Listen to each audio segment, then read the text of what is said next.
Hola chicos, buenas tardes. ¿Cómo están? Hola, buenas tardes. Esperamos un poquito y arrancamos, ¿sí?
Bueno chicos, eh, arrancamos, ¿sí? Lamentablemente seguimos con la virtualidad. Hay mucho que no me gusta. Me toca con ustedes. Bueno, en realidad ahora vieron que estamos haciendo un profesor por día, mañana y tarde, así que bueno, yo creo que no estuve nunca bueno, capaz que estuve con algunos que están recursando, pero bueno. La idea un poco es continuar el orden que veníamos viendo esta semana de sucesiones, ¿sí? Nada, yo preparé un PowerPoint para que no tengan que verme la cara a mí nada más, y por lo menos así sirve de guía un poquito para llevar un poco la charla. La idea es trabajar sobre lo que está subido a la plataforma, que hizo Mariano, que está muy bueno, la verdad que el trabajo es muy bueno, y está todo ahí lo que tienen que estudiar básicamente, pero bueno, mi idea un poco es hacer un repasito de lo importante y después les traje algunas cositas para que veamos de la práctica, un poquito más práctico, bueno, y después lo que quieran me preguntan o me interrumpen, ¿eh? O me interrumpen o me mandan acá preguntas por chat y yo paro. Yo voy muy rápido, no me doy cuenta, así que me avisan si paramos en algún tema. En realidad no es un tema complejo, es un tema sencillo dentro de todo, pero bueno, si hay un punto que no se entiende, paramos y vamos para atrás. Vamos a ver un poco de teoría, que es aburrido, pero tratemos de darle un poco de agilidad. A ver si puedo abrir el PowerPoint eh, y lo comparto con ustedes.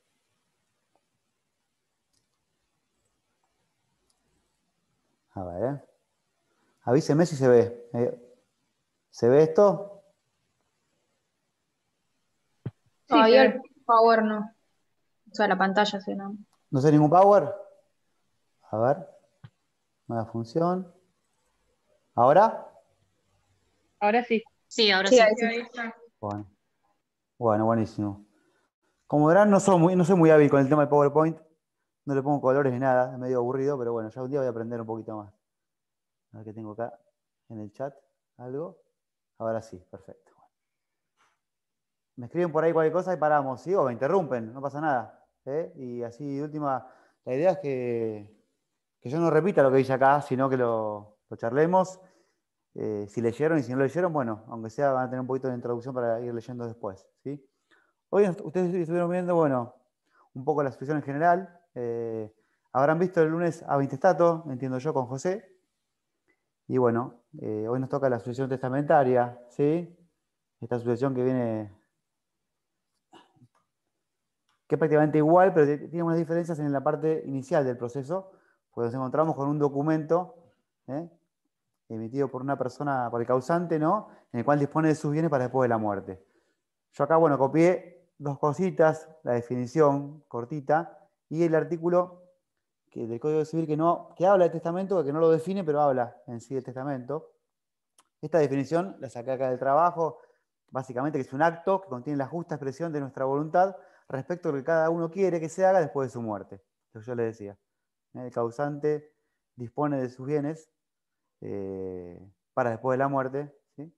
Después veremos que respetar algunas normas para hacerlo, pero bueno, en principio es una expresión de última voluntad, ¿sí? del causante. Les decía, el Código Civil y Comercial no tiene una definición, no lo define, pero sí lo nombra en el 2462. ¿Mm? Las personas humanas pueden disponer libremente de sus bienes, para después de su muerte, es decir, libremente, bueno, entre comillas, respetando las porciones legítimas, por eso decía libremente no tanto, establecida en el título 10 de este libro. Ustedes recuerdan el tema de los herederos forzosos y la legítima, ¿no? El tema de la posibilidad, hay 2/3 que no pueden afectarse y 1/3 que sí, que podría disponerse libremente, ¿sí? Eso lo han visto en sucesiones seguramente. Continuando el artículo, bueno, mediante testamento otorgado con las solemnidades legales, ese acto también puede incluir disposiciones extrapatrimoniales, ¿sí? Esto es lo que dice el Código Civil y Comercial del testamento, ¿sí? No hay diferencia a cuáles, ahora vamos a ver los tipos de testamento y cómo es en cada caso que debemos encararlo en el momento de, en el estudio, tener que iniciar una sucesión, ¿no? Testamentaria. Bueno, les decía, tipos de testamentos. Acá tenemos 4 tipos, 2 que son de mucho uso y 2 que no tienen prácticamente uso. Está el famoso, bueno, testamento hológrafo, acto jurídico unilateral de última voluntad por el cual una persona dispone de sus bienes, en todo o en parte, para después de su muerte, o ejerce algún derecho extrapatrimonial a través de un documento escrito de puño y letra, con fecha y firma del mismo titular de dichos derechos. Importante acá, chicos, tener en cuenta, documento, ¿sí? Escrito de puño y letra. Esta es la forma más sencilla de hacer un testamento. Básicamente, una persona toma un papel, escribe, dispone de sus bienes para después de la muerte. ¿Qué es importante? Que tenga fecha. Es muy importante que tenga fecha, ¿sí? Fundamental. Y que esté firmado, por supuesto, ¿no? Si no está firmado, rubricado lo que ha expresado en el mismo. Ahora vamos a ver por qué el tema de la fecha es muy importante, porque nos va a determinar si ese testamento es válido o no y en qué, ¿no? Artículo 2477. Ya dije, un poquito de código vamos a tener que ver. Es aburrido. Yo lo leo rápido. Tengan el código a mano siempre porque está bueno que ustedes lo tengan ahí para poder verlo. Este artículo es el que habla de testamento hológrafo, ¿sí? Básicamente debe ser íntegramente escrito con los caracteres propios del idioma en que es otorgado, fecha y firmado por la mano misma del testador, lo que les decía recién. La falta alguna de estas formalidades invalida el acto, excepto que tenga enunciaciones o elementos materiales que permitan establecer la fecha de manera cierta. Hago un punto ahí. Uno puede poner Mar del Plata, hoy es 10 de junio de 2021, o puede hacer mención a algo, a una fecha, o a un evento que sucedió en ese día, que sea de público notorio, y de esa manera igual nos quedaría configurada la fecha. Se me ocurre, por ejemplo, el Día de la Independencia del año, una mención así, del año 2015. No sé, algún hecho o acontecimiento que fuera público notorio, que si hiciera referencia en el testamento sin decir la fecha, no significa la fecha, significa la fecha en que fue hecho. Sigo adelante. La firma debe estar después de las disposiciones, al final, obviamente, porque si no, permitiría ser agregados posterior a la firma, ¿no? Y la fecha puede ponerse antes de la firma o después de ella. La fecha no habría problema, ¿sí? El error del testador sobre la fecha no perjudica la validez del acto, pero el testamento no es válido si aquel lo puso voluntariamente una fecha falsa para violar una disposición de orden público. Por supuesto, ¿no? Es novedad. Los agregados escritos de forma extraña invalidan el testamento, solo sean sido hechos por orden o consentimiento del testador, ¿sí? Y la idea justamente del testamento que esté de puño y letra de quien lo hace, ¿no? Ahora vamos igual a ver parte por parte los elementos, ¿no? Bueno, les decía, los caracteres. Vamos a repasar nuevamente. Un documento escrito de puño y letra del testador. La fecha cierta, acá me detengo, es importante ¿por qué? Esto nos va a determinar 3 cosas, la fecha cierta. Acá les puse. En primer lugar, nos va a indicar, por ejemplo, si hubiera más de un testamento, cuál sería válido primero y cuál no. Puede pasar que haya un testamento, haya uno posterior que revoque el primero. Entonces, bueno, será válido el último. Por eso debe haber un correcto orden cronológico entre los testamentos, ¿sí? Por eso el tema de la fecha es muy importante. Un testamento posterior puede invalidar o no, depende de qué disponga. Si dispone de los mismos bienes, invalidará el anterior o no. Por eso el tema de la fecha es muy importante. Después, ¿qué pasa con la fecha? La fecha nos va a indicar la ley que se aplica en el momento. Se aplica la ley del momento en el cual se hace el testamento. Se me ocurre a mí. Sabemos hoy que tenemos, por el Código Civil, 2/3 que uno no puede afectar, digamos, que sí o sí forma parte de la legítima, ¿no? Yo tendría 1/3 para disponer. Yo hoy puedo hacer un testamento disponiendo de 1/3. tal vez el día de mañana se modifique esto. Supongamos que el código dentro de 5 años diga que se puede disponer del 50%. Entonces, si yo hice el testamento hoy, se va a aplicar que yo puedo únicamente disponer de 1/3. ¿Se entiende? No voy a aplicar el código del momento en el cual se hace la sucesión, sino del momento en el cual se hizo el testamento. Entonces, justamente el tema de la fecha hace a la ley aplicable. Y por último, y no menos importante, la capacidad del testador. ¿A qué me refiero? El testador debe ser un mayor de edad. Por eso la fecha me va a indicar si la persona al momento de hacer el testamento fue mayor de edad o era menor. Si era menor, no podía disponer, ¿sí? Por la vía del testamento. Otro carácter del hológrafo, la comodidad. ¿Por qué? Sí, básicamente porque no tiene formas. El hológrafo, con tener fecha y firma y ser de la mano del testador es suficiente. No hace falta ninguna forma específica, por lo cual yo puedo agarrar una hoja acá, un papel en este momento, y en este momento puedo hacer un testamento, firmarlo y ya es válido. No requiere ninguna forma, ¿sí? Solo mi firma y tener la fecha.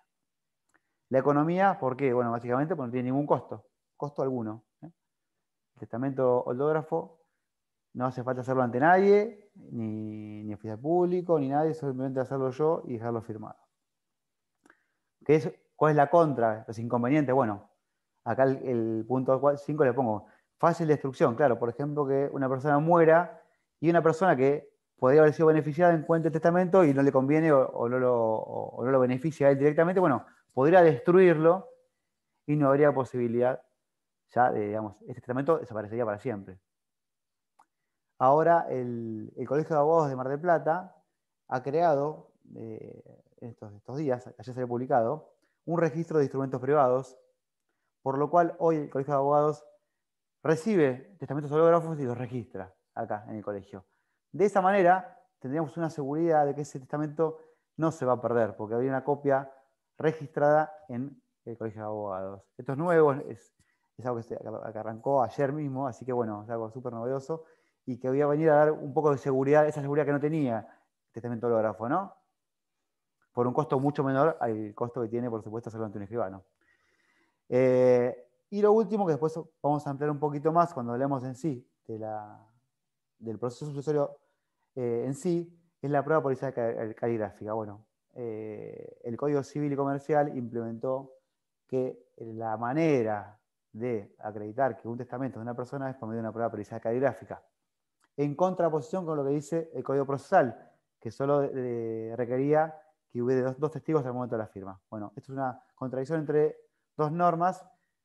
Básicamente es lógico que haya una prueba pericial porque le da una seguridad que antes no teníamos, ¿no? Profe, O sea, viene disculpe. la nueva... sí, Se me cortó te recién escucho. cuando hablaba de la prueba. ¿Puede repetir, por favor? Que Sí, estaba en... eh, sí, no, te decía de la prueba pericial caligráfica que fue introducida por el Código Civil y Comercial, antes no estaba, antes del Código Procesal, establecía únicamente la prueba de dos testigos para probar la firma del testamento hológrafo. Ahora, para iniciar la sucesión, cuando hago el escrito, debo pedir una prueba pericial caligráfica, ¿sí? Y ofrecer la prueba. Igual yo después voy a repetir más adelante, pero bueno, quería dejarlo pasar ahora, por eso lo agregué acá, que le da mucha más seguridad a los dos testigos, ¿sí? Esto es una norma que implementó el Código Civil y Comercial, que no la tiene el Código Procesal, por eso tenemos dos normas vigentes en contraposición. Lógicamente, ya se ha resuelto que es correcto y que está bien lo que dice el Código Civil y Comercial y que es lógico, porque esto nos da una seguridad que antes no teníamos, ¿sí? A pesar de que tengamos dos normas vigentes, creo que en este caso prevalece el Código Civil y Comercial porque establece justamente una prueba que nos da una certeza que antes no teníamos, ¿sí? Igual lo voy a repetir más adelante, tranquilo. Gracias, Me profe. quedo en el medio. No, Profesor, por favor. disculpe, ¿le puedo hacer otra consulta? Sí.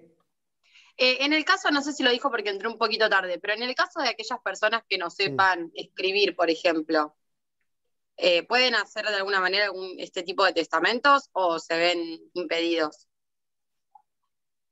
Perdóname, Porque no como te es de entendí la puño y primera parte de la letra, pregunta. Repetime. en el caso de una A persona los que que no no pueden sepa escribir, escribir, sí, si puede hacer un testamento, no va a sí, poder hacerlo. No va a poder. Va a estar sí o sí va a ser un pacto público, no le va a quedar otra. Porque necesitamos bien, la firma, sí o sí. Aparte no habría per- manera de probarlo. Después, porque, por ejemplo, que hagamos una pericial caligráfica, ¿de qué le haríamos?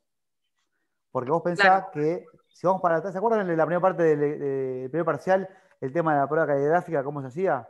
El cuerpo de escritura o los documentos indubitados. Bueno, la carga de quien, digamos, ofrece una prueba es probar y acompañar la prueba. En este caso deberíamos acompañar documentos indubitados para poder probar que esta firma es de él. En este caso no sería posible. Perfecto. Lo que no puede decir que este señor puede, ahora vas a ver que en acto público él podrá ir a un escribano, dictarle el testamento y el escribano lo va a pasar, esa voluntad la va a transcribir en un documento. Ahora vamos a ver el segundo tipo de testamento. Ahora tengo una pregunta más acá. A ver. El costo, mirá, yo creo que sí, es menor. Los escribanos salen caros, nuevamente, pero hay que averiguarlo, por supuesto, ¿no? Igual, yo creo que lo recomendable es el acto ante escribano. Yo hace poquito tiempo, ahora les voy a contar una experiencia personal que tengo. El año pasado inicié una institución por primera vez en mi vida testamentaria. Siempre tuve autoritato. Y normalmente la testamentaria, y me llamó la persona antes de morir. Me preguntó qué le recomendaba hacer. Y yo le recomendó que lo haga ante un escribano. Y después, ahora lo vamos a ver por qué. El acto público ante escribano da muchas seguridades y no da lugar a discusiones. Entonces, yo creo que aunque se haga un poquito más caro, es recomendable. Más ahora que encima no sabemos cuánto le van a regular el perito. O sea que alguna plata va a salir eso. Antes, como era gratis, era con 2 testigos nada más, se entendía. Hoy creo que no debe estar muy lejos del cobro en escribano de lo que sale a hacer la pericial. Pero bueno, eso depende del causante, ¿no? Del futuro causante cuando la persona está viva y que decide qué va a hacer. Pero yo como consejo sí recomendaría que vaya ante el escribano. Son cuestiones muy delicadas y no, por ahorrarte un peso me parece que al final te complicas la vida. Le complicas la vida en realidad a los que quedan vivos, ¿no? Además. Bueno, hológrafo terminamos, igual vamos a retomar el hológrafo en el momento que hablemos del proceso sucesorio, ¿sí? Vamos al otro tipo de testamento que es por acto público, ¿sí? Que un poquito nos adelantamos ahora, que bueno, está que llevado ante un escribano público y 2 testigos. O sea, tengo que llevar los testigos, pero interviene el escribano público, ¿sí? Este escribano realiza una escritura que lleva un reflejo en un protocolo que queda en la escribanía o oportunamente en el archivo notarial y nos va a dar una seguridad para toda la vida, para siempre, de que está la copia ahí, ¿sí? El artículo 2479 habla de los requisitos, ¿sí? El testamento por acto público se otorga mediante escritura pública ante el escribano autorizante y 2 testigos hábiles, cuyo nombre y domicilio se debe consignar en la escritura. Deben estar, los testigos se deben firmar la escritura pública, ¿sí? No solo el testador sería. El testador puede dar, lo que te explicaba recién, al escribano sus disposiciones ya escritas o solo darle por escrito o verbalmente la que el testamento debe contener para que las redacte en la forma ordinaria, ¿sí? Puede llevarlo por escrito para que transcriba al escribano o puede verbalmente dictar lo que él quiere hacer, ¿no? En ningún caso, bueno, las situaciones escritas pueden ser invocadas contra el contenido de la escritura, ¿sí? Siempre, digamos, si yo llevé un papel mío como un borrador y no coincide con la escritura, va a prevalecer lo que diga la escritura siempre, ¿sí? Eso está claro. Concluida la redacción del testamento, se procede a su lectura y firma por los testigos y por el testador, ¿sí? Los testigos deben asistir desde el comienzo hasta el fin del acto sin interrupción, a lo que debe hacer constar el escribano, ¿sí? Esto básicamente es el acto de realizar un testamento por escritura pública, ¿sí? A ver, espera que... Ahí está. Bueno, como dice anteriormente, ventajas y desventajas, ¿no? Ventajas, la autenticidad, lo que le decía. El control del contenido. ¿A qué me refiero con esto? Un escribano es una persona que tiene conocimientos legales, tiene escrituras, entonces seguramente no va a haber lugar a defectos de forma, va a ser un testamento bien hecho y no vamos a dar lugares a oposiciones, impugnaciones en cuanto a las formas, ¿sí? Y lo que les decía, la seguridad y la perdurabilidad, desde ya.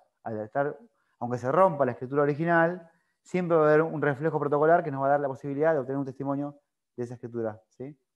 Desventaja de la universidad. Hoy la realidad es que hay que ver cuál es el costo de una cosa y de la otra. Yo creo que hoy, al haber introducido la pericial caligráfica, que tiene costos, no sé cuánto es la diferencia, sinceramente. Pero bueno, en su momento sí había diferencia, era 0 contra el cobrar acá, ¿no? Por supuesto. Bueno, esto no voy a ni hablar. testamento aeronáutico, que es el comandante de las aeronaves, buques, que tiene ya un registro de los nacimientos, testamentos, etc. Esta no vamos a hablar. Sepan que existe, está en el trabajo de Mariano, pueden leerlo. No quiero perder tiempo con esto. Ni con el testamento consular, que es algo similar que el cónsul, ¿no? Con sus registros de testamentos, nacimientos, etc. Esto también lo pueden leer del trabajo de Mariano, está muy bien. No, en mi vida había algo de esto, pero bueno, existe, está legislado, por eso está en el trabajo, ¿no? Bueno, hasta acá son los 4 tipos de testamentos que tenemos, ¿sí? A partir de ahora vamos a hablar del proceso, que es lo que más nos interesa a nosotros saber qué hacemos, cómo iniciamos un juicio de sucesión con un testamento en mano, ¿sí? Básicamente, yo ahora voy a leer el artículo, básicamente es igual que lo que vieron hasta ahora, o sea, con la única diferencia que tenemos un documento en el cual el causante dispuso de sus bienes. Básicamente se usa este tipo de testamentos en las personas que no tienen herederos. Normalmente la persona que tiene herederos forzosos, ascendientes o descendientes, no hacen testamentos, porque ya la ley dispone cómo se van a dividir los bienes. En el caso de la gente que no tiene herederos, se suele recurrir al testamento, ¿sí? El 724, bueno, habla de los requisitos de cómo iniciar el proceso, y bueno, lo vamos a leer rapidito. Quien solicita la apertura del proceso sucesorio deberá justificar prima facie su carácter de parte legítima. Como cualquier juicio, tengo que ser parte, tengo que acreditar que soy parte y por qué estoy interesado. Normalmente, esta persona va a ser un beneficiario, un heredero en el testamento, obviamente, ¿no? Y acompañar, como en todos los juicios sucesorios, la partida de defunción del causante. Esto lo vieron el otro día seguramente, lo vemos de vuelta hoy, así no se olvidan.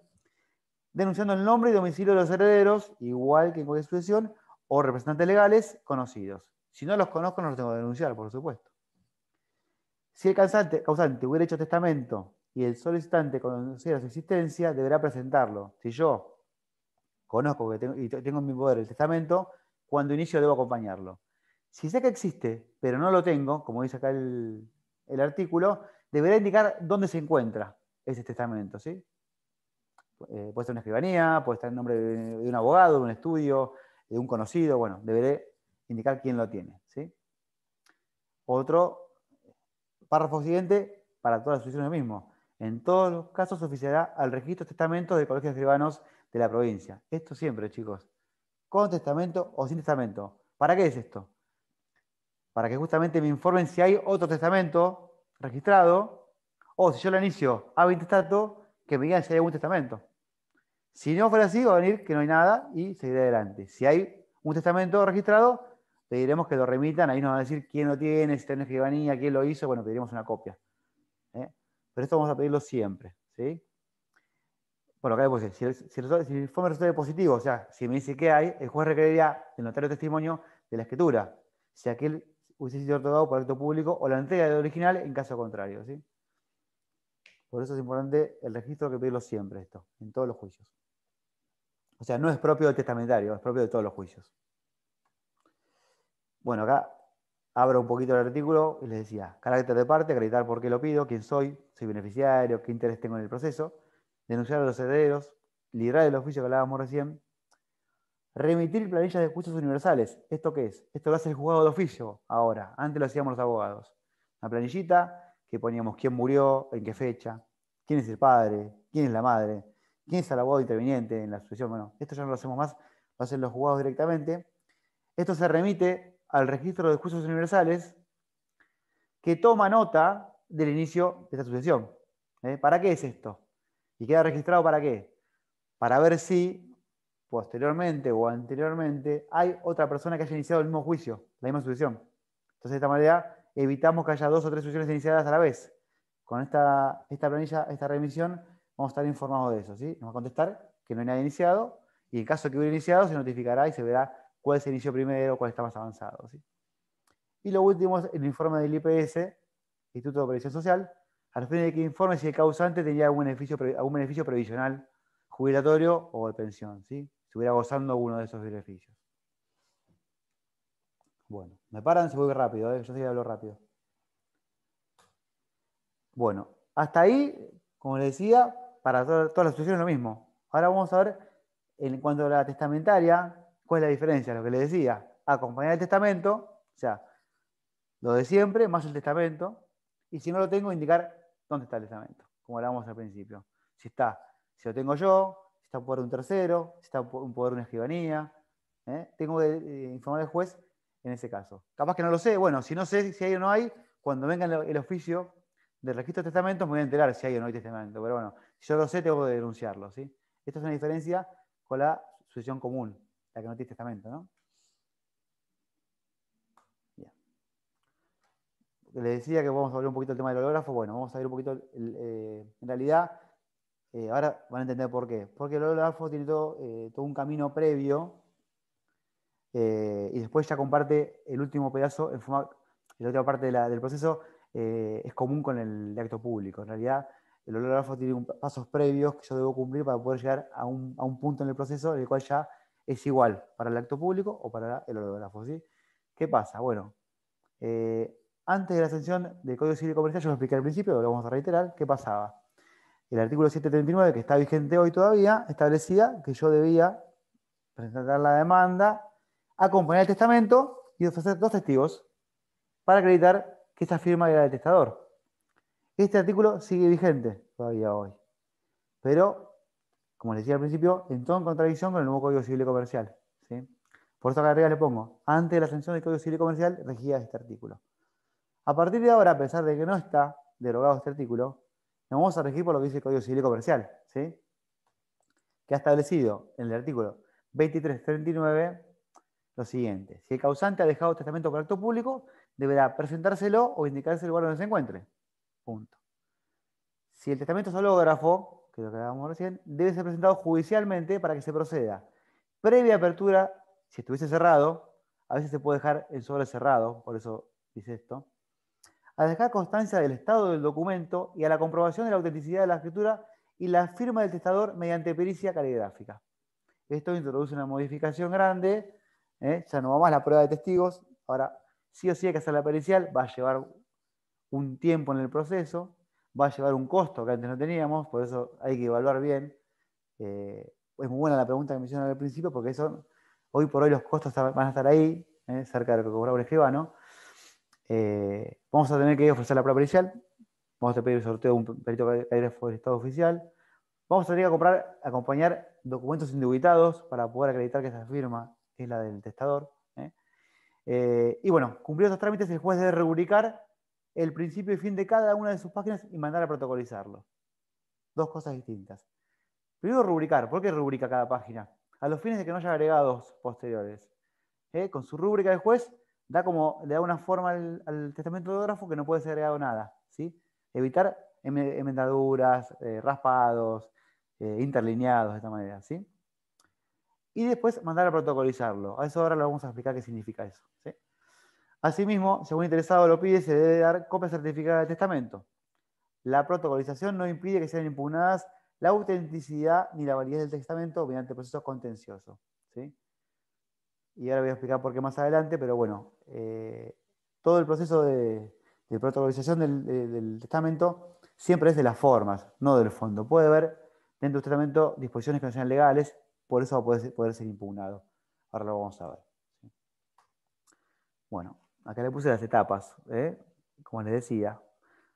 Presentación del documento, comprobación de la firma, ¿sí? Probabilidad caligráfica, otorga prueba más certera, que es lo que establecía el Código Procesal Civil. Comprobar la autenticidad de la firma, el juez rubricará el documento en su totalidad.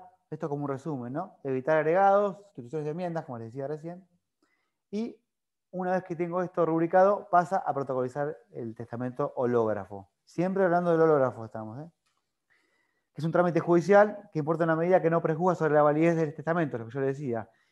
Y un acto reciente sumario de haber sido escrito y firmado por el testador. Simplemente se protocoliza y se reconoce, digamos, de esta manera, que lo que está escrito es del testador, que es de su puño y letra, y está firmado por él.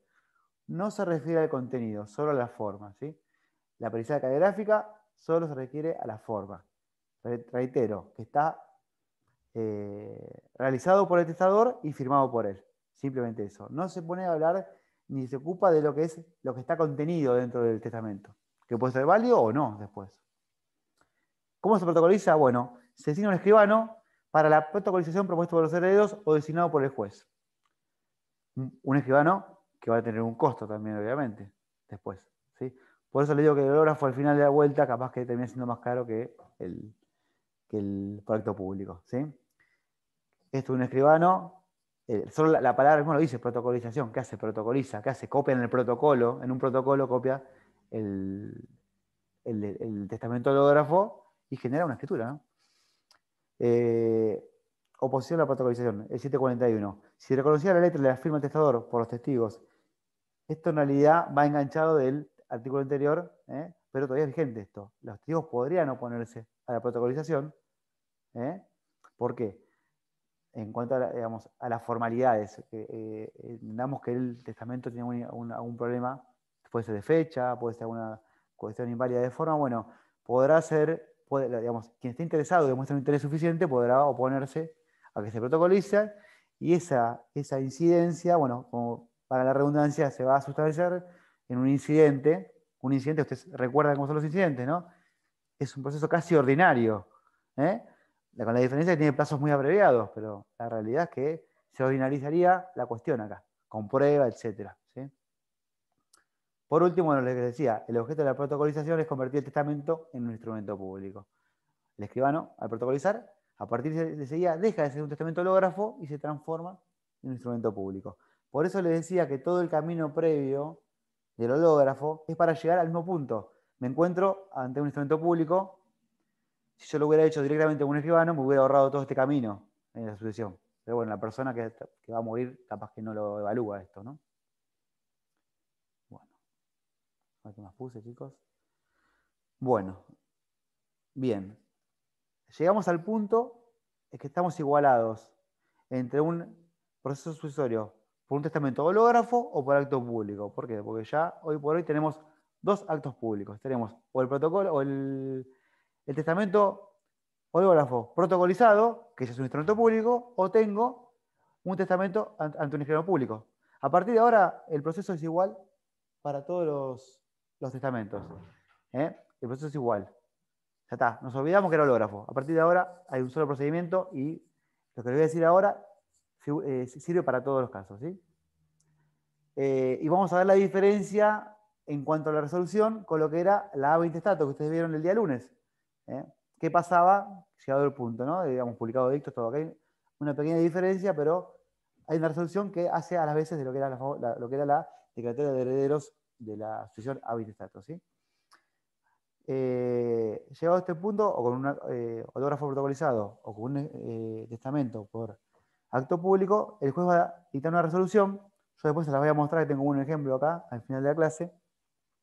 Esa resolución, por un lado, va a citar a los herederos beneficiarios y a la albacea, en caso de que el testador hubiera designado una albacea. Ustedes saben que la albacea es la persona de confianza que deja al testador para que administre la sucesión, o para que realice los bienes, para que haga los actos de última voluntad, ¿sí? Por el cual cobra un honorario, ¿sí? A la vez va a publicar edictos, ¿sí? ¿Para qué? Citando todas las personas que se crean con derechos sobre la sucesión. Pueden ser acreedores, deudores, pueden ser herederos que no se enteraron que había muerto, ¿sí? Por 30 días corridos. Y por otra parte, esto es todo lo mismo, va a aprobar el testamento, ¿sí? Lo que ustedes vieron que era la declaratoria de herederos, bueno, acá es la aprobación del testamento, sería. Acá no hay declaratoria, en este caso, ¿sí? El testamento queda aprobado, el testamento, que como les dije hoy, en cuanto a las formas, el juez no prejuzga en sí las cláusulas incluidas, sino se refiere únicamente a las formas del testamento, ¿sí? ¿Por qué esto? Porque justamente en estos 30 días puede haber gente que impugne, que se oponga, puede haber un montón de incidencias que pueden suceder en esos 30 días que tengo posteriores, ¿no? en los edictos. Y acá le agregué, bueno, la investidura del carácter de heredero resulta de la declaración formal del testamento, de valor del testamento, excepto los forzosos que están investidos del día de la muerte. ¿Qué es esto? Ustedes lo habrán leído que a partir de la muerte del causante, los herederos ese mismo día continúan la persona del causante. Bueno, esos son los forzosos. Los testamentarios lo hacen desde el día que el testamento queda aprobado, no antes. Esa es la diferencia. Pero bueno, acá nos olvidamos de declaratoria de herederos, acá estamos hablando de aprobación del testamento, ¿sí? Son dos cosas distintas que cumplen la misma función, porque después a partir de ahí el proceso sigue igual para todos los juicios sucesorios, ¿sí? Bueno, por eso les decía, bueno, ahora vamos a hablar, a partir de ahora lo que voy a hablar yo, ahí terminamos con testamentaria, chicos. O sea, hasta ahí llegamos, hasta este punto estamos igualados. Ahora, primero igualamos el hológrafo con el acto público. Estamos igualados ahí. Bueno, avanzamos un poquito más. Ahora estamos igualados entre la sucesión a intestato y la testamentaria. Por un lado tenemos o la declaratoria de herederos, el a intestato, o acá tenemos una aprobación de testamento, ¿sí? Y ya notificada y firme, ¿sí? A partir de ahora, este proceso, esta segunda etapa que vamos a ver ahora, es común para todos los procesos sucesorios, ¿sí? Que es la parte de la descripción de los bienes, ¿sí? Esto es cuando aparecen los bienes. Como ustedes saben, se lo han explicado el otro día, ustedes pueden incorporar los bienes al principio de la sucesión o más adelante, ¿sí? No es obligatorio hacerlo al principio. Mucha gente, cuando hay muchos bienes, incorpora de a poco los bienes por un tema de costos. Nosotros perseguimos en la primera etapa de la sucesión es determinar quiénes son los herederos. Ahora ya está, ahora arranca la etapa patrimonial. Ya dejamos atrás la personal, ya tenemos quiénes son los herederos determinados, o por testamento o por declaratoria. Ahora arrancamos la segunda etapa, que es la etapa la etapa patrimonial, la etapa de inscribir los bienes del acervo a nombre de los herederos. Inscribir, o vamos a ver ahora qué alternativas tenemos si no queremos inscribir, ¿sí? Este es el punto 30, la segunda parte, digamos, del cronograma.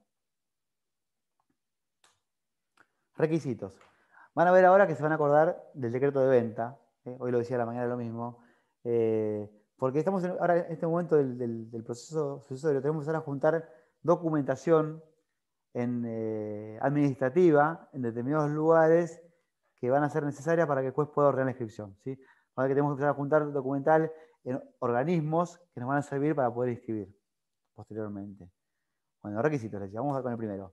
Obviamente, el primer requisito, tener una sentencia de declaratoria de herederos o de aprobación de testamento debidamente notificada. O sea, que esté firme. Sea para el caso de la testamentaria o la ab intestato, ¿sí? Este es el primer requisito, tener la primera etapa terminada del proceso sucesorio, ¿sí? Segundo, denuncia de bienes. Bueno, acá debemos hacer un escrito en el cual denunciamos los bienes en cabeza del causante, ¿sí? Puedo denunciar uno, puedo denunciar todos, no hay problema. Eso lo evaluarán ustedes con su cliente de acuerdo al dinero que tengan, porque obviamente a mayor cantidad de bienes son mayores costos y por eso muchas veces lo que se hace es se va de a poquito inscribiendo o de a poquito agregándole el expediente y terminamos durante años tramitando sucesiones 10 años porque viene un cliente de hace 10 años que dice, me quedó un bien, me quedó un bien. Uno no sabe, uno como abogado le van trayendo los bienes y uno no sabe, puede tener muchos, pocos, pero bueno, en principio uno va denunciándolos a medida que los traen, ¿no? al estudio. Tercer punto, informe de dominio. Bueno, por eso le decía el decreto de venta. El dominio de los bienes que yo quiero incorporar, obviamente a nombre en cabeza del causante, ¿sí? Un informe de dominio, igual que en el caso del juicio ejecutivo, con validez de 90 días corridos, ¿sí? Después de los 90 días deberé pedir un nuevo informe de dominio, ¿sí? Acá le agregaré que no hace falta acompañar el título de propiedad del inmueble. Alcanza con el que el dominio venga a nombre del causante, ¿sí? Debo acreditar que el bien que yo incorporo está a nombre del causante. Bueno. 4. Informe de anotaciones personales. Igual que en el decreto de venta en el juicio ejecutivo. El juez debe tomar conocimiento si este causante está inhibido para vender o grabar sus bienes, ¿sí? Igual que en el dominio, una validez de 90 días tiene esto, ¿sí? ¿Qué más? Evaluación fiscal. Bueno, acá este es un punto importante por dos motivos. Por un lado, nos va a determinar la tasa de justicia que va a haber que pagar. Y por otro lado, va a marcar los honorarios que vamos a cobrar los abogados, ¿sí? Yo ahora le voy a explicar en la segunda parte de la clase esto, pero en principio hay que tener en cuenta que la evaluación fiscal se toma en cuenta para el pago de la tasa de justicia. Siempre, ¿sí? Y de esa evaluación fiscal, yo traje un modelo, después se lo voy a mostrar, hay dos valores, el valor de la evaluación fiscal en sí y el valor del impuesto al acto. En un momento estaban equiparados los montos De hecho, en el trabajo de Mariano, que es del año pasado, habla de ello. Ahora este año se volvieron a... no están más equiparados, ahora es más alto el valor al acto que la evaluación fiscal. Por lo tanto, no es lo mismo para los honorarios que para las tasas de justicia. En su momento era lo mismo, no importaba, ahora sí, ahora hay que diferenciar, porque la evaluación fiscal es a los fines de la tasa de justicia y la evaluación del impuesto al acto se toma en cuenta para los honorarios de los abogados, ¿sí?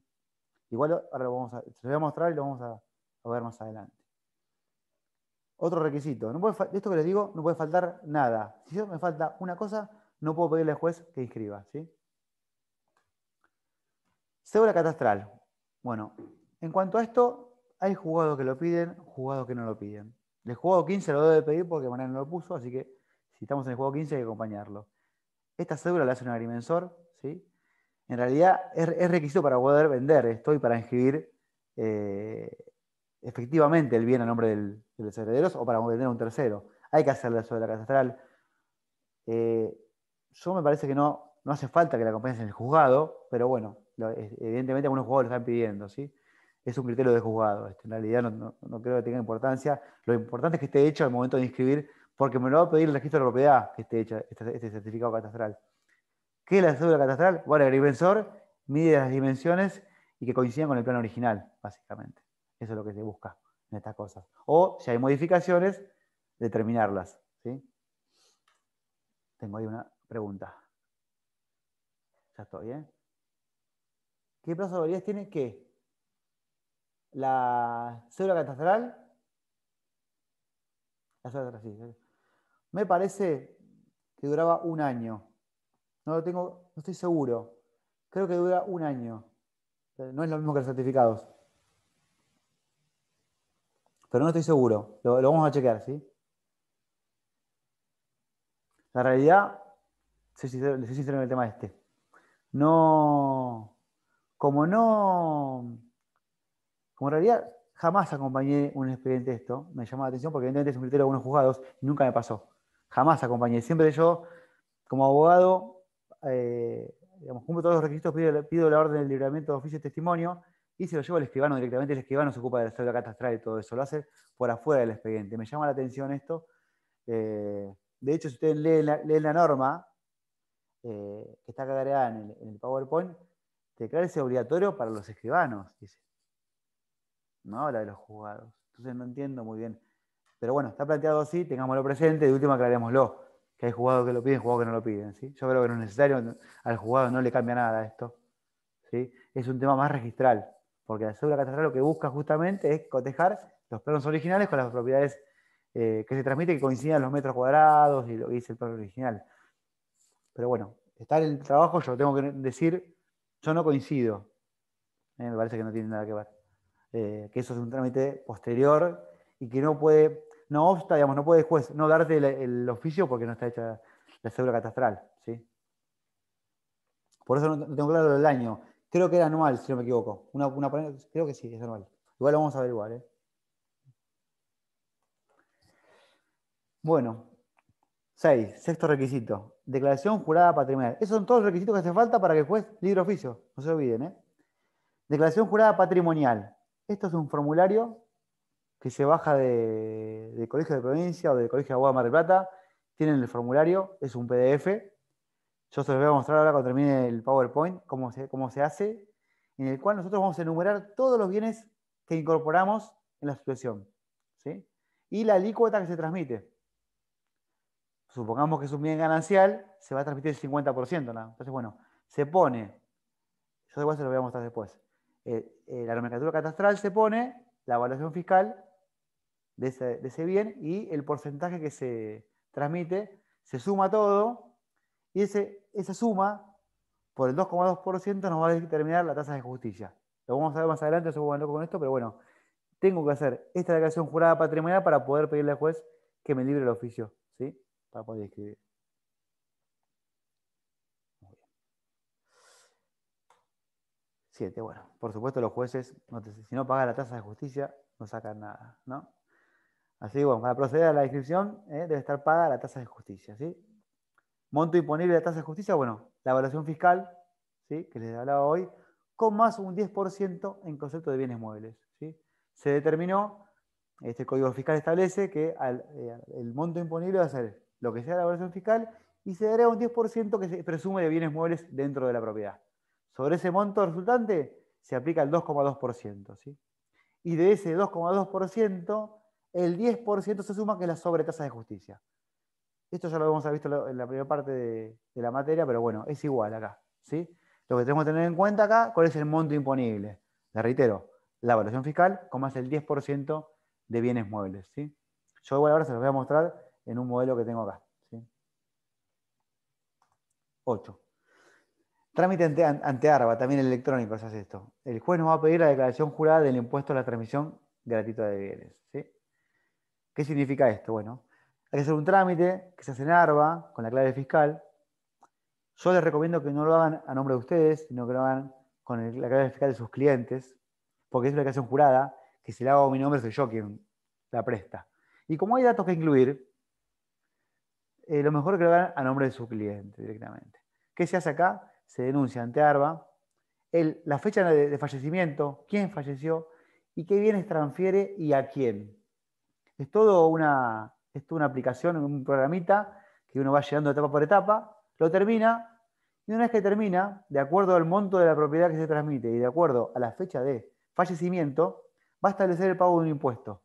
Puede dar 0 o puede dar un valor a pagar. Si da 0, imprimimos la constancia de 0 y la acompañamos en el expediente. ¿Sí? Si esto que está acompañado, el juez no libra el oficio para inscribir. ¿Sí? Si hay que pagar, se paga y se acompaña la boleta con el comprobante de pago. ¿Sí? Bueno, esto es lo que más nos importa a los abogados. Para inscribir deben estar pagos los honorarios y los aportes previsionales. ¿Sí? El abogado puede denunciar que cobró, no hace falta que el dinero pase por el expediente. El abogado puede denunciar que cobró y debe pagar los aportes, que en este caso los aportes son el 10% más el 5%. ¿Sí? 10% a cargo del abogado más el 5%, en este caso no es el 10%, porque es un proceso voluntario. ¿Sí? La boleta dice proceso voluntario es el 5%, o sea que se paga un 15% de aportes previsionales. Sin el comprobante de pago de aportes, el juez no libra el oficio. ¿Sí? Bueno. Cuando cumplimos todo esto que daré recién, estos 9 requisitos, le vamos a acompañar todo esto al juez y le vamos a pedir que ordene la inscripción de declaratoria de herederos o aprobación del testamento en el registro que corresponda. Si nos referimos a un bien inmueble, vamos a oficiar al registro de propiedad inmueble. Si es un automotor, lo haremos en el registro de automotor. Si es una sociedad, acciones, lo haremos en persona jurídica. ¿Sí? De acuerdo a donde lo dirijamos, bueno, el oficio va a ir dirigido a esa entidad. ¿Sí? Y bueno, lo que hay que hacer, el abogado que tiene que hacer es hacer el oficio y el testimonio. Depende de algunos juegos lo hacen de oficio esto, pero normalmente, se hacía anteriormente, se testimoniaba la sentencia, digamos, se testimoniaba la declaratoria de herederos. ¿Esto qué es testimoniar? Se copia toda la declaratoria en letras. Hay que transformar todo lo que está en números en letras. Tiene que estar todo completamente en letras. Toda la declaratoria más la orden de inscripción también en letras. Tiene que estar. Todo eso, ¿sí? Va a ser el oficio. Es lo que yo voy a llevar al registro correspondiente, según el bien que quiera transmitir, a los fines de escribir esa declaratoria o ese testamento a nombre de los herederos. ¿Sí? O sea, cumplidos todos los requisitos que hablamos recién, yo voy a poder avanzar con esta parte. ¿Sí? Y acá les haré tracto abreviado. Tema que léanlo, es muy interesante, se usa muchísimo el tracto abreviado y es hasta un tema de comodidad y lógica hacerlo, ¿no? Bueno, antes de leer esto, bueno, ustedes saben que si yo inscribo a mi nombre un bien, esto genera gastos, genera demoras. Entonces la idea, muchas veces cuando hay herederos y tienen la idea de vender el bien, no quedárselo al bien, lo que hacen los herederos es lo ponen a la venta, ¿sí? Con la orden de inscripción y el testimonio lo ponen a la venta, antes de inscribir a su nombre. De esta manera evitan una inscripción, saltan una persona, saltan el heredero y pasa del causante al adquirente el bien sucesorio, digamos, ¿no? En este caso, si una persona, supongamos, fallece, tiene 2 hijos, los cuales fueron declarados herederos, terminan el proceso y lo van a inscribir, bueno, lo venden directamente, entonces en el registro se va a sentar este tracto abreviado, que ahora vamos a ver el artículo, por el cual se hace un salto entre el causante y los herederos para llegar al nuevo adquirente, ¿sí? Pues es un tracto abreviado, se abrevia el tracto, ¿no? Ustedes saben que, bueno, acá lo agregué, normalmente los dominios van concatenados, digamos, quien compra es quien debe vender y así sucesivamente. Uno agarra un dominio, un informe de dominio, va viendo todos los compradores y vendedores y va siempre enganchado el que compra y el que vende. En este caso vamos a hacer un salto y no vamos, digamos, a ver una persona en el medio que no va a inscribir y va a vender a un tercero, ¿sí? ¿Esto cuándo se puede hacer? Bueno, el artículo 16 nos dice cuándo se puede hacer. Y nos dice que no será necesaria la previa inscripción o anotación a los efectos de la continuidad del tracto con respecto al documento que se otorgue en los siguientes casos. Solo nos importan solo los primeros, sobre todo el B. Cuando el documento es otorgado por los jueces, los herederos declarados o sus representantes en cumplimiento de contratos u obligaciones contraídas en vidas por el causante o su cónyuge sobre bienes registrados a su nombre. O B, cuando los herederos declarados o sus sucesores transmitieren o cedieren bienes hereditarios inscritos a nombre del causante o de su cónyuge. El B es el que nos viene justo, ¿no? Porque es el caso que les contaba. La persona declarada heredera que evita la inscripción e inscribe a nombre de un tercero, ¿sí? Se llama tracto abreviado. Si se preguntan y saben que tiene que citar la ley y el artículo, ¿sí? Pónganlo esto, que es el único caso en el cual uno puede no inscribir a su nombre, ¿sí? ¿Se entendió esto?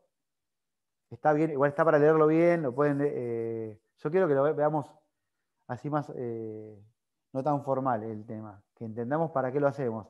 Lo hacemos para evitar tiempo y gastos. Y aparte en este país nadie quiere poner a su nombre un bien y empezar a pagar impuestos por un bien que le figura el nombre de él si lo va a vender. Entonces es lógico que se haga esto, ¿sí? Aquí hice como un resumencito de lo que decía recién. Bueno, el derecho real constituido o transferido se inscribirá directamente a nombre del adquirente. No hace falta hacer la partición. Supongamos que hay una idea de particionar la herencia. No hace falta con que los herederos todos firmen directamente. No hace falta particionar la herencia para poder hacer esto. Se hace directamente. No hace falta inscribir la declaratoria. Justamente la idea es evitar esa inscripción. Evitar. Y después tenemos que mirar la DTR 380, disposición técnico registrada, significa eso, que nos pide, para poder hacer esto, el dictado de la declaratoria de herederos, la orden de inscripción, y el tercer punto que es muy importante.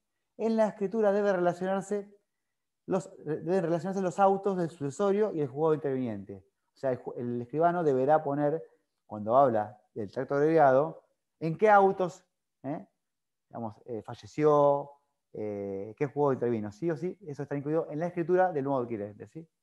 Y por último, por supuesto, como en este país siempre, a un impuestito más ponemos, el 0,4% de evaluación fiscal hay que pagar, ¿sí? Para poder hacer el tracto abreviado. O sea, sería lo que dice el artículo que hablamos recién, más estas dos cositas que se agrega acá, que es la DTR 380 y el pago de esta tasa fiscal, ¿no? Bueno, bien, esperen que. A ver ahora. Bueno, hasta acá la parte de inscripción. Ahora vamos a hablar un poquito de honorarios, ¿sí? Esta parte es muy interesante. Vamos a hablar un poquito de escalas, de honorarios, ver cómo se calcula la base imponible y bueno, les voy a mostrar un poquito cómo es el tema este. La ley 14.967 de honorarios profesionales de abogados de la provincia de Buenos Aires establece, bueno, en realidad leo un poquito, pero vamos a charlarlo lo posible. En el proceso sucesorio, cuando un solo abogado patrocina y represente a todos los herederos o interesados, su honorario se regulará sobre el monto del acervo, inclusive los gananciales, eso ahora lo vamos a aclarar porque es confuso, aplicando una escala del 6 al 20% del total transmitido. Fácil, chicos, la escala del 6 al 20. En principio general es del 6 al 20. ¿Sí? Ahora vamos a ver que en algunos casos se modifica, pero principio general. Si yo soy el único abogado, interviene únicamente, representé a todos los herederos de principio a fin, tengo del 6 al 20. Hasta ahí estamos. Después, bueno, a partir de ahí, la ley marca algunas pautas para el juez para poder establecer de ese 6 al 20 cómo funciona, ¿no? Entonces habla de etapas. Entonces, según la etapa que hayamos cumplido, va a ser el porcentaje de honorario que yo voy a cobrar. Dice, por ejemplo, actuaciones completas de iniciación, 1/4 del total de los honorarios. O sea, de 6 al 20, 1/4. 2. Actuaciones hasta la declaratoria de herederos o aprobación de testamento, 1/4 de los honorarios también. Y 3. Trámites posteriores hasta la orden de inscripción, 1/2 del total. ¿Está bien? Esa es la forma que hacen los jueces de cómo, según la etapa en que yo haya avanzado como abogado, me van a regular entre el 6 y el 20, ¿no? Esto lo marca la ley, ¿sí?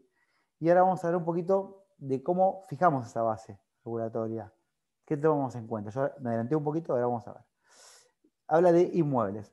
Su valor se tomará sobre la variación fiscal que determine el Código Fiscal de la Provincia de Buenos Aires para la liquidación del impuesto al acto. Punto. ¿Ven lo que yo les decía? La tasa de justicia es la evaluación fiscal. Para el caso de honorarios, es la evaluación fiscal para la liquidación del impuesto al acto. Es otra cosa. Ahora vamos a ver. Son dos montos distintos y aparecen claritos. Cuando uno pide una evaluación fiscal, aparece la evaluación fiscal y la evaluación al acto. Bueno, para los honorarios debemos tomar en cuenta la del acto. ¿Sí? Eso que tenemos claro. Principio general. Ahora vamos a ver por qué. Bueno, después los bienes registrados en otras jurisdicciones forman parte de la base regulatoria, por supuesto. Todo lo que esté, todo lo que incluya el acervo va a venir a sumar la base regulatoria. Obviamente, cuando habla de esta evaluación fiscal, se refiere a la de Provincia de Buenos Aires. Si hubiera un bien en otra provincia o en el exterior, debemos ir por otros medios, otras evaluaciones fiscales, la de cada provincia que tenga, o si fuera otro país, la que tenga el lugar del inmueble, por supuesto, ¿no? Después, eso es importante esta parte. Cuando constara en el proceso un valor de tasación o venta superior a la evaluación fiscal, se tomará dicho valor como base regulatoria. Hago un punto ahí también. ¿Qué se refiere acá, esta parte? No se refiere a que el abogado pueda venir ahora, al final del proceso, a tener una evaluación de inmobiliaria. No se refiere a eso, ¿eh? Lo que se refiere acá es que probablemente durante el proceso, que hubiera más de un heredero, se haya acompañado por los herederos a alguna tasación real a los fines de hacer alguna compensación o una partición o lo que fuere. Si eso sucediere durante el proceso, el abogado podrá agarrarse de esa tasación para pedir sus honorarios. No va a poder traerla a él para este caso. Pero si durante el desarrollo del proceso esto sucedió, bueno, el abogado puede aprovechar esta posibilidad y pedir sobre ese monto. Y es muy importante esto porque la evaluación fiscal está muy alejada de una evaluación real. Y ahora vamos a mostrar un ejemplo. Está muy alejada. Entonces, bueno, en realidad se transmiten patrimonios muy grandes y en realidad es ficticio porque el valor real es otro. No es el que está obviamente en la evaluación fiscal. Sigo un poquito más. ¿Qué pasa cuando el profesional no está de acuerdo con la evaluación fiscal? No es el caso anterior. No es que pasó, no es que durante el proceso vino una de las partes y trajo una tasación. El abogado ahora sí, llega al final, tiene que pedir regular horarios y ve el impuesto al acto y un inmueble que vale $100.000 está tasado en $1 millón de pesos, por ejemplo. Entonces, que son 16 millones de pesos, $100.000. Fíjense la diferencia, ¿no? Entonces, ¿qué hace el abogado que esto se puede hacer, que no está conforme? Bueno, en ese caso, si no llegaron a acuerdo con las partes, va a tener que pedirle al juez que nombre a un perito a los fines de que establezca el valor de esa propiedad. Si llegara a este punto y se determinara un valor distinto, superior obviamente a la versión fiscal, bueno, en ese caso, ese famoso del 6 al 20 que hablamos al principio, se va a ver modificado. Y va a ser del 6 al 12%. Por eso digo que el 6 al 20 es un principio general. Después vamos a ver que en cada caso se puede modificar. Entonces, si el abogado al momento de pedir sus honorarios no está de acuerdo con la evaluación fiscal del impuesto al acto y pide una tasación real en la sucesión y el juez la ordena por medio de un perito tasador, o martillero obviamente, en ese caso el tope de los honorarios van a ser el 12% y no el 20% como eran originalmente. ¿Sí? Bueno. Y nos queda el último caso, en el cual se va a ver afectado este 6 al 20%, que es cuando hay un bien ¿Se acuerdan anteriormente de lo que se llamaba bien de familia? O la vivienda protegida. Ahora, en el caso que hubiera una vivienda única, familiar, en la cual viven, por ejemplo, los hijos del causante o su cónyuge, ¿sí? En ese caso, el juez no va a poder regular, deberá regular solo el mínimo de ley, o sea, el 6%, ¿sí? En ese único caso, de la evaluación fiscal, perdón, no me quiero olvidar de eso. Obviamente, esto no es de oficio, los herederos que se quieran beneficiar con esto deberán probar en el expediente que esta propiedad es bien de familia, o viven ellos, o vive la familia y es su única vivienda, ¿sí? La carga de la prueba va a estar a cargo de los herederos que pretendan que esa regulación sea en el mínimo de la fiscal, ¿sí?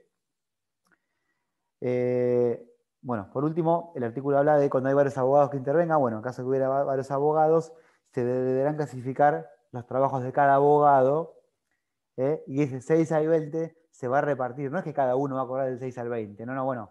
En ese caso, de acuerdo al trabajo que haya hecho cada abogado, cantidad de escritos, utilidad de los escritos, todo eso, el juez va a merituar qué le corresponde cobrar a cada uno, ¿sí? Dentro del 6 al 20. O sea, todos, o sea, no cada uno, sino todos van a estar dentro de ese 20% de tope, ¿sí? Bueno. Bueno, acá un poquito la alícuota, como les decía, principio general del 6 al 20, en el caso de ganancial se va a tomar como base regulatoria el 50%. ¿Por qué marco esto? Porque fíjense que acá arriba decía inclusive los gananciales en el artículo, acá arriba, ¿ven? Acá. Ahí no. Entonces llama a confusión, como que el ganancial estuviera incluido en un 100%. Bueno, eso ya fue aclarado por la jurisprudencia, es el 50%. Se toma en cuenta únicamente el acervo que se transmite. Ese 50% ganancial no se transmite, queda en cabeza del cónyuge superviviente, ¿sí? Bueno, acá puse el valor de los inmuebles. Como les decía, valor fiscal, estamos hablando siempre de honorarios, no se olviden. Valor fiscal para la liquidación del impuesto al acto. En este caso no hacemos suma del 10% como si lo hacíamos con la tasa de justicia. Acá no hay suma del 10%, aunque en la práctica los jueces hacen para todo lo mismo, pero en realidad no debería ser así.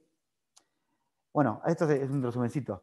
Excepto que surja del proceso un mayor valor, como les decía hoy, durante el proceso hubo una tasación, o que el abogado estime un valor a los fines arancelarios distinto, no podrá exceder el 12%. Yo me adelanté, miren, acá tiene todo el resumen. No me acordaba esto. Que lo había puesto acá. Esto, digamos, es el artículo desmembrado, ¿no? Único bien, hogar conyugal, bienes familiar del cónyuge, ascendientes, descendientes, base regulatoria fiscal con el mínimo de la escala, a pedido de los interesados que deban por los extremos, y por último, bien de familia, base 3% de la evaluación fiscal. Bueno, hasta acá estamos con... Bien, una horita, perfecto. Ahora, si me permiten, les voy a mostrar 2 o 3 documentitos que tengo acá que quería que vean. Esperen un momento, los voy a buscar. Que me los bajé para que ustedes los vean. Sí, por favor. Una consulta. Entonces, Sí. ¿la base regulatoria en el caso de un bien de familia es del 6 o del 3? Pará, ¿qué puede ser? Dame un segundo. La base regulatoria es la evaluación fiscal del bien. No, está mal. Pará, un segundo. Sí, puse 3, ¿no? Está mal eso, no me hagas caso. ¿Qué puse? ¿3? Está mal. No. Está mal. No, está mal esto. ¿Por qué puse que tiene? Esto está mal. Perdón, chicos. No, la base es la evaluación fiscal. El 6. En realidad no llamamos bien de familia. El 6. No. La base regulatoria es la fiscal, lo que dé. ¿Entendés? Y sobre eso el 6%. Perfecto. ¿Entiendes lo que digo? Vamos, repasémoslo por la duda de vuelta. Lo repaso una vez más por las dudas. La escala es una cosa, que es del 6 al 20, ¿sí? Y la base regulatoria es otra cosa. Ahora la vamos a ver, yo les voy a mostrar cómo se hace. La base regulatoria es el monto del acervo sucesorio, lo que transmito, todos los bienes sumados, por un monto que ahora vamos a ver cuál es. Esa es la base regulatoria. De esa base regulatoria, la escala es del 6 al 20%. ¿Ok? ¿Qué pasa? Esa base regulatoria para la tasa de justicia es la evaluación fiscal. Para honorarios se toma en cuenta la evaluación al acto, el impuesto al acto. ¿Sí? Ahora vamos a ver, se lo voy a mostrar físicamente para que lo vean. Pero bueno que lo diferencien. Para la tasa de justicia, evaluación fiscal, más el 10% de muebles que hemos hablado. Bueno, para honorarios, la evaluación fiscal para la liquidación del impuesto al acto. Separamos. ¿Ok? Teniendo esos números claros, ¿qué aplicamos ahora? Hablábamos, si hubiera una tasación anterior, la tasación. Si lo pide el abogado, porque no está de acuerdo, con un martillero, en ese caso, hasta el 12%. Ya hablamos de regulación, no de bases regulatorias. Las bases regulatorias son las mismas. Ahora, cuando llegamos al caso de vivienda familiar, única, protección de la vivienda familiar, en este caso, vamos a usar la evaluación fiscal. En este único caso. ¿Sí? Y se va a aplicar el mínimo de la escala, que es el 6%. ¿Sí? Estaba confuso ahí el power, pero yo me equivoqué. Es el 6% de la evaluación fiscal. Es el único caso. ¿Sí? El juez está obligado a regular el mínimo. ¿Sí? ¿Quedó claro eso? Ahora igual lo vamos a ver un poquito más claro cuando les muestre la... Les quiero mostrar otra cosa. Un segundo, que me lo mandé al mail hoy. Les quiero mostrar un modelo de evaluación fiscal para que vean cómo es el tema del impuesto al acto, cómo se ve la diferencia de los montos. Les quiero mostrarle el formulario para hacer la declaración jurada patrimonial. Está medio lento esto.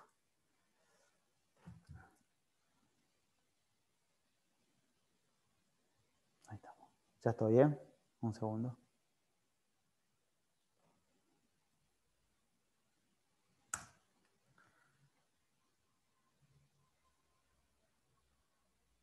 A ver.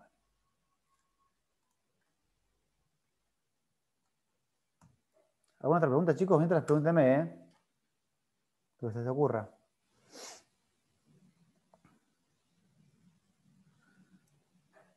A ver. Bueno, vamos a descargar.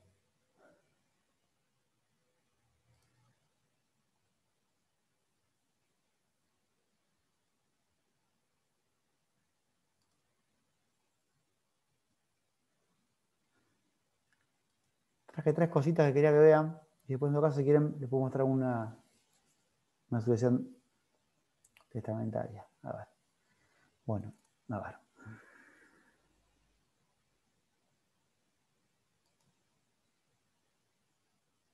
Bueno. Espero que les comparta pantalla.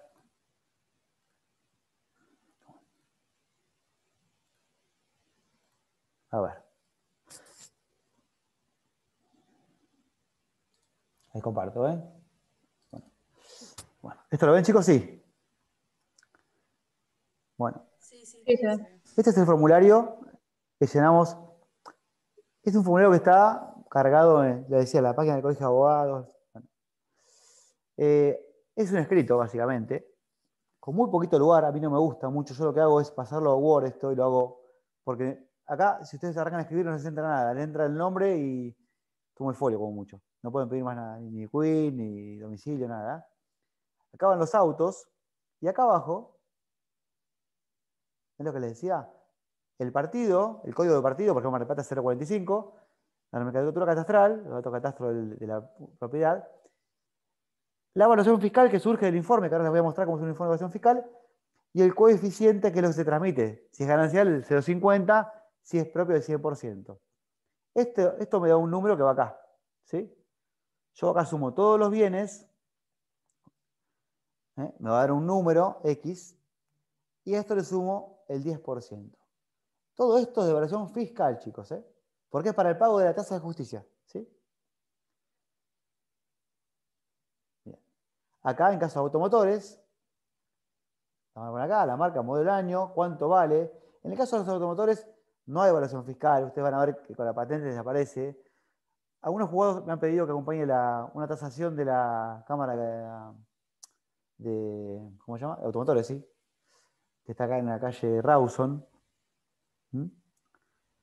Y acá este formulario falta algo, que yo ahora les voy a mostrar que lo agregué en un expediente mío, que tuve que transmitir acciones de una sociedad, que también debería poner acá, de qué sociedad son las acciones, cuál es el costo de la sociedad, cuál es el valor de la patrimonial de la sociedad y cuánto se transmite. Yo sumo todo esto, me va a dar un número X, ¿sí? Acá voy a poner el total del activo asciende a la suma de tantos pesos, y acá voy a calcular el 2,2% para pagar la tasa de justicia. Esta es la famosa declaración jurada patrimonial. ¿Sí? Firma y sello del abogado acá. Esto, ya les digo, yo lo pasé a un Word y lo hice un poquito más completo, me pareció que, porque a veces yo aprovecho para poner algo que quiero poner, aprovecho que hago un escrito con otras cosas que pido, aparte de hacer esto. ¿Sí? Pero bueno, esto sería el formulario, uno de los formularios que tenemos que tener para poder pedir el oficio después para escribir, ¿no? Tener paga determinar bien el momento de tasa de justicia. El juez de esto me va a aprobar o no. Si lo hago mal, me va a decir que está mal. Y tendré que hacerla de vuelta con las pautas que él me dé. Bueno, después otra cosa que quería mostrarles. A ver, acá está. Bueno, miren acá. Seguramente el lunes ustedes vieron algún modelo de declaratoria de herederos, ¿no? Bueno. Yo acá les voy a mostrar un modelo de aprobación del testamento, que es lo mismo, o sea, pero en el caso de la testamentaria. En realidad es mucho más sencillo acá.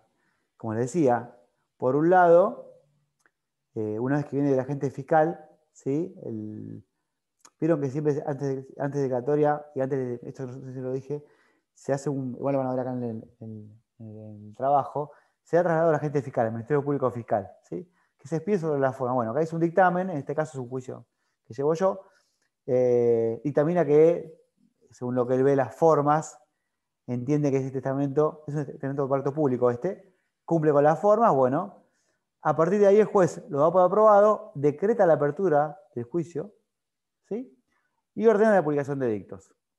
En este caso no había herederos denunciados, es una única heredera por testamento, ¿sí? Y bueno, esta resolución es la que nos habilita después a avanzar una vez publicado edictos y vencidos los plazos, a avanzar con el trámite de inscripción, ¿sí? Y lo otro que quería mostrarles, que me corro esto acá, es la versión fiscal.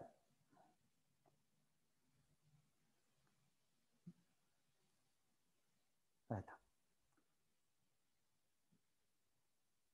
¿La ven ahí, la versión fiscal? Sí, sí, se ve. ¿O no se ve? Bueno, ¿ven? Lo que les decía, esta es de Quilmes. Bueno, fíjense ustedes, esta es de este año, la versión fiscal está acá, 742.791, y valor del impuesto al acto, 1.062.000. ¿Ven la diferencia? Esto hasta el año pasado era lo mismo, no había diferencias. Este año se modificó. Esta evaluación fiscal es la que determina la tasa de justicia, sumándole el 10% de muebles, no se olviden de eso. Y esta, que está acá, es la que nos determina la base regulatoria para los honorarios. ¿Sí? El impuesto al acto. Esta es la que se usa para el cálculo del impuesto inmobiliario y esta es la que se usa para el cálculo de los impuestos a pagar cuando se compra y vende una propiedad. ¿Sí? El impuesto al acto. Esto también se saca de ARBA, ahora es todo digital, se acabó el papel, antes teníamos que llevarlo en mano, ahora ya es todo digital directamente. A ver, tengo una pregunta acá, ¿quién me pregunta?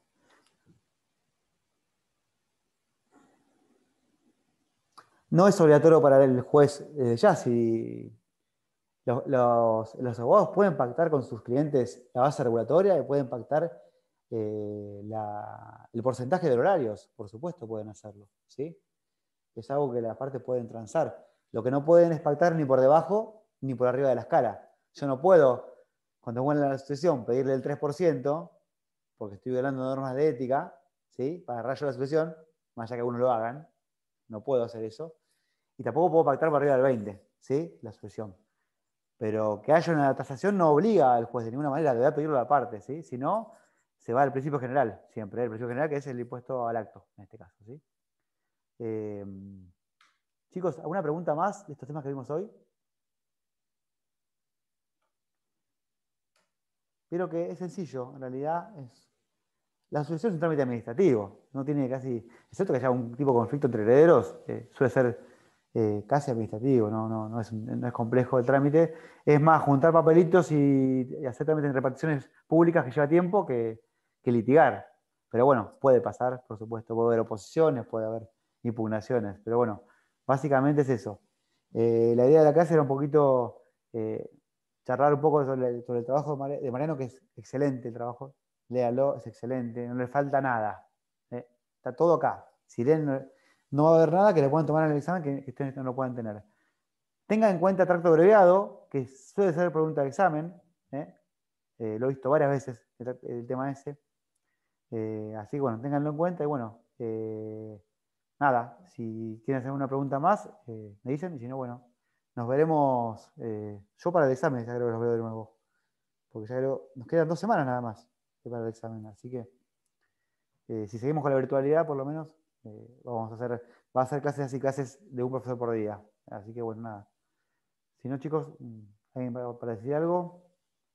Miren, les voy a dejar acá, todos están calladitos, mi mail, por si le quieren escribir alguna consulta de esto u otro tema, antes del examen, me escriben y yo les contesto. ¿Sí? ¿Les parece? Puse bien, sí, puse bien. Y si no, nada, chicos, bueno, gracias por todo, gracias por escucharme, por la paciencia. Y bueno, estudien, que esta parte es la parte más linda de la materia. A mí me gusta más, por lo menos. ¿Listo? Bueno, gracias. Gracias, profe. Chao, muchas gracias, Gracias, doctor. hasta luego. Los chicos, los libero. Gracias. Hasta luego, que Hasta tenga buen luego. día. Chao, hasta luego.